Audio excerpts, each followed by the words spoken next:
Got a question for some of you out there. Are you interested in changing your financial situation? And by that I mean this year?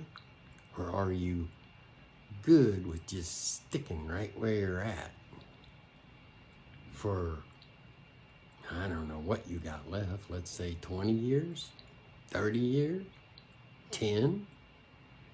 Whew. Man, that is crazy. But the change that I'm talking about, let's be, honest with this. I'm talking about an online business. Yeah? And it's an online business that you don't have to deal with any customer service, any customers in general. You're not selling anything. You don't have to sell it, present it, give it, whatever the hell you want to do to your family and friends. Unless they want the lifestyle that I got, which is about 3 hours a day, maybe 3 days a week. And then I work around the yard, basically screw off. And that's what I should be doing at my age.